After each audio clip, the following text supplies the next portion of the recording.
तपाईहरुले हेर्नुभयो कि नै हो सासु बुहारीको चाहिँ एउटै बोयफ्रेन्ड क्या मैले यस्तो प्राय यो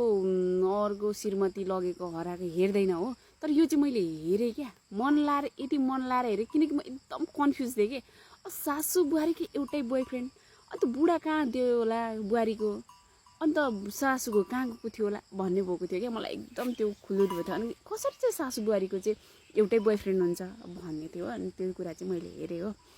अन्त सासुको चाहिँ सम्बन्ध विच्छेद भएर रहेछ ससुरासँग अन्त बुहारीको चाहिँ खै थाहा भएन के भयो मैले त्यो पुरै भिडियो हेरेँ होइन मैले चाहिँ जस्ट टिकटकमा हेरेँ हो अनि अन्त त्यो बुहारीले भन्छ क्या मलाई यस्तो हाँस उठेन बुहारीले भन्छ यो त उसलाई त म छोड्न सक्दिनँ उहाँ त मेरो श्रीमान हो उहाँले त मलाई श्रीमती मान्नु भएको छ भन्छ फेरि सासु त्यस्तै भन्दिने क्या होइन तँ त मेरै हो सासु बुहारीको एउटै बोयफ्रेन्ड क्या काजी अरे के नाम पनि त्यसको त जिन्दगी पनि सबैतिर बाजी नै रहेछ अझ बुढी कहाँ त्यति मात्रै हो र अझ इन्डियामा पनि छ अरे कि जेठी बुढी सासुलाई पनि थाहा छ ल बुहारीलाई पनि थाहा छ क्या बुढी छ भन्ने कुरा चाहिँ फेरि